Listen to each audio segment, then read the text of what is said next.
Hello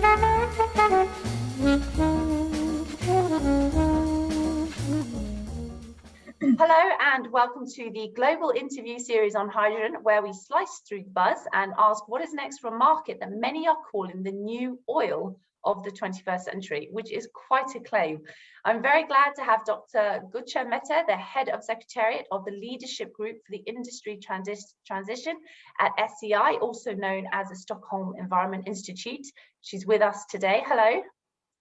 Hi, pleased to join you today. Thank you very much for joining us as well. So let's start with money. That seems to be at the crux of so many important conversations when it comes to the energy market. Market analysts predict that green hydrogen will be cost competitive with fossil fuel alternatives by 2030, and some are even saying 2028, which is obviously quite soon in terms of a typical timeline for this conversation.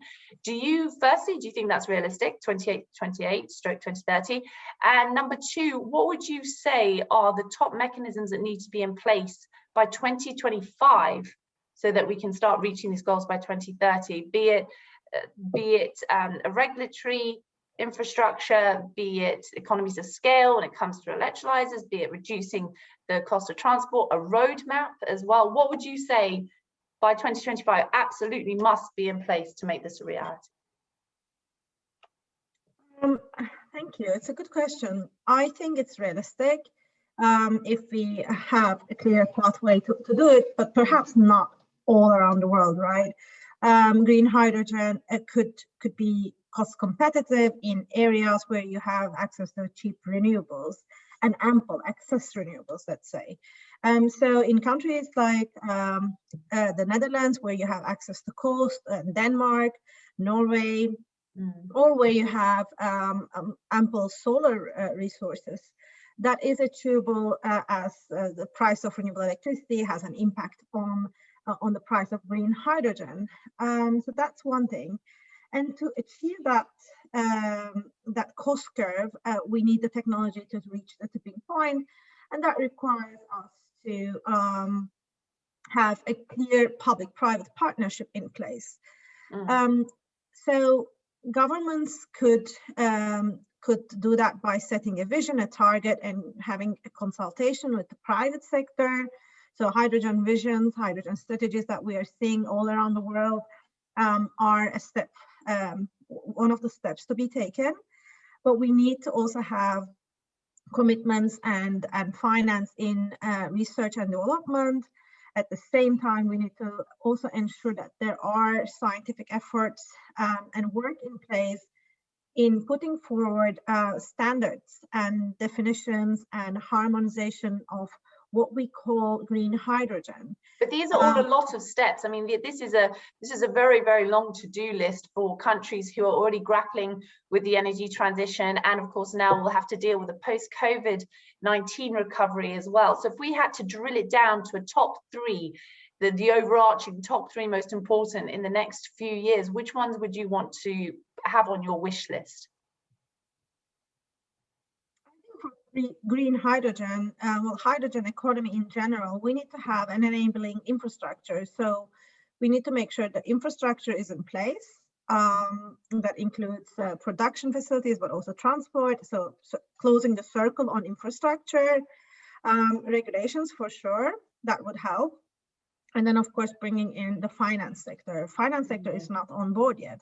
So we are not seeing World Bank, IFC financing green hydrogen projects like they do with batteries. So I think. Why do you think that is? Do you think it's just too new for them? Do you think they want to see a lot more substantial progress in the market, a lot more confidence before they do that?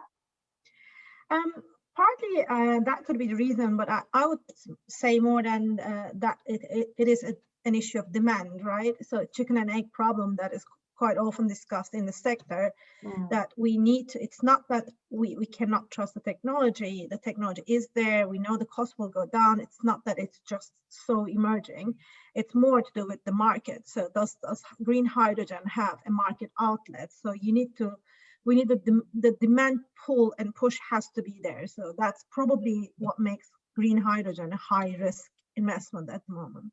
And we are beginning to see more of those lines emerging globally. So we've got the Middle East and Germany is one that there's been a lot of focus on recently. It was Saudi Arabia signing an MOU with Germany as well. Germany saying it needs 70 to 80% of its green hydrogen to be imported, and the Middle East is putting its hands up and saying we will absolutely do our best to get involved there. And that really leads, I mean, you started your last answer saying about obviously every country is going to be at a different level when it comes to that 2028, 2030 target for the price point, and every country is going to be different. Which countries do you see making particular progress in the next 5 years? Well, worldwide, choose your continent, but which countries do you think that we should have our eye on? Definitely Australia. So they are front runners. Germany and Australia also have a partnership for actually having a certificate scheme in place. So they have a green certificate scheme that is, I suppose, facilitated by the Smart Energy Council of Australia. They have seen huge investment. I think it's vast investment on ammonia production as well that is happening in Australia. So definitely Australia is one of the countries that I would say is front running. Denmark in Europe, I would say, is one of the leading countries. And then, yes, Middle East can play a role, especially as a transition away from fossil fuels and creating new jobs and kind of building that better. So that picture suits. But I would say, I mean, according to just to jump in briefly, according to PwC's strategy, a green hydrogen market in the Middle East could be worth $300 billion a year. As you say, as part of that transition from the fossil fuels, that can be very alluring. Exactly. So that is what I wanted to say. So it could be part of a clear, just transition pathway. But I also wanted to add North Africa is a great candidate. It has proximity to markets for green hydrogen that, for instance, in Europe, and there's infrastructure connecting both of them. So I would say, yeah, North Africa is probably, Morocco is one of the countries that is gaining a lot of interest. And then Chile, of course. Chile is also another country that has embraced the green hydrogen race quite well. That's quite a good geographical spread, isn't it? What about the US and China, the world's first and second largest economies, biggest energy consumers as well? China's recently released its latest 5-year plan as well, and hydrogen wasn't a massive part of that.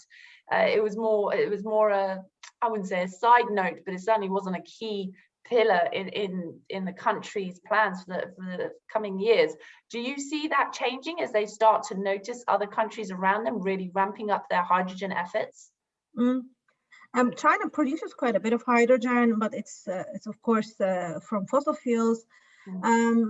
And they are actually on the front of fuel cell technology. So many trucks, they have actually quite a few bus fleets that will run with hydrogen. So I wouldn't say hydrogen as a technology or as an energy source is not on their radar, but perhaps no, but it's not a key part. Yeah, it's not a major part. They're not like the Middle East, for example, which is in newspaper headlines from government leaders said hydrogen is our future.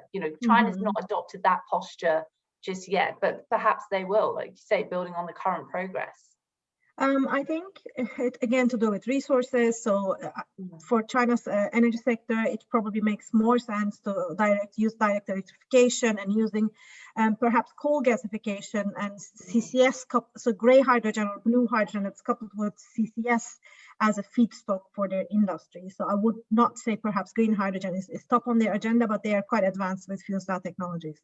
And we'll see as well how that will help on their coal narrative as well, and the anti-coal rhetoric that is strengthening.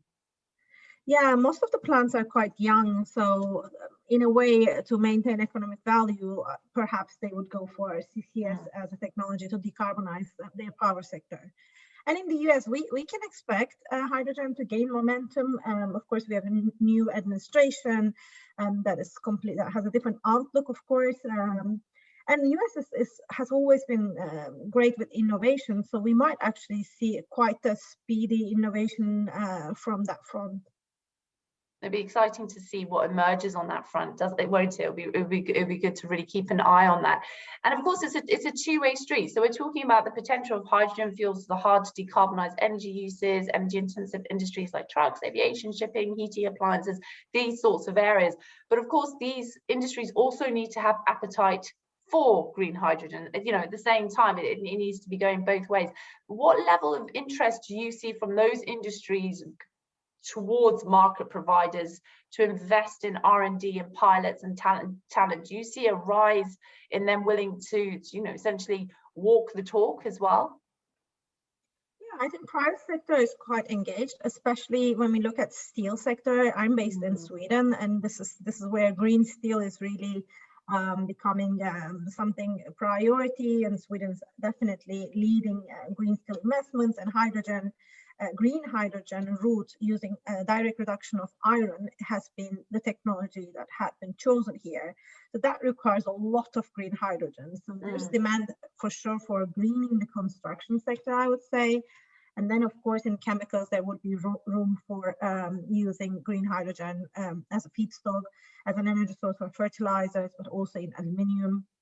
So there is demand, I think, emerging. I would say green hydrogen is definitely very exciting news for hydrogen. But here in Sweden, Scania, while not definitely not crossing a fuel cell route for decarbonizing its truck field, it seems that they are making more progress on direct electrification. But it's not the same case for Germany. So BMW is interested in fuel cell trucks. So I always think that this heavy duty transport, trains, bus fleets are also good markets, lead markets for hydrogen, and governments have a mix of policy options. These include procurement, public procurement, green public procurement commitments, carbon contracts for different schemes, and perhaps border adjustment mechanisms. These are the mechanisms that will make a difference, and of course, with a high enough CO2 price, things can come together quite quickly. You just said then about, obviously it's very exciting, the progress that is being made. What do you think about comments where people say, as I said at the beginning of this as well, that many are referring to hydrogen, I think really we're referring to green hydrogen where we say that, but as the new oil of the 21st century. When people say that, what's your initial reaction? Do you agree with them, or do you think we're way ahead of ourselves? I think the new oil is electricity. So I think we will see that economy will be decarbonized mainly by direct electrification, because that is actually much more efficient way and cheaper way of doing that. Hydrogen will definitely progress as well. The market's progressed far further. Exactly. I think we're much more advanced in that technology. So I think direct electrification is the new oil for sure. Where we use oil that is outside the power sector is our heavy industries, and of course transport, and that's where hydrogen actually offers a solution. But let's be honest, it's not that we are going to be completely transforming the economy and the technologies into 2030s. This is really going to happen after 2030. So we are looking at some time ahead, but as a midterm solution, hydrogen will play a role, but I would not say it will be the oil of today. And do you think that that's dangerous when it is referred to the new oil of the 21st century? Do you think that's dangerous in the sense that it detracts much needed attention and not hype, but a focus on other areas of a cleaner future, such as electrification? Because hydrogen has been storming news headlines, especially in the last 12 months.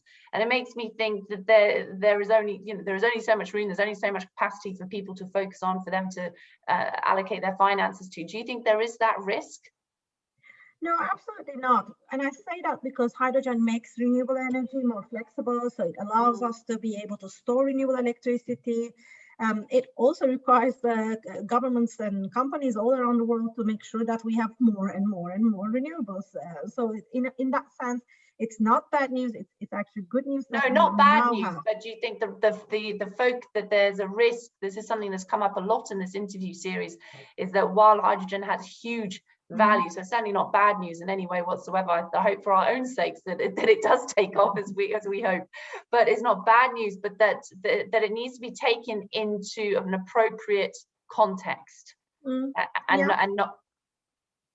Yeah, but I think we also need still this is an area where we still need to invest a lot more in research and technology. So when we look at batteries and power sector, and also in wind and solar, we know the cost has come down a lot. So probably we still need to keep the momentum rising up for hydrogen, to bring it at the agenda of finance institutions, investment asset owners.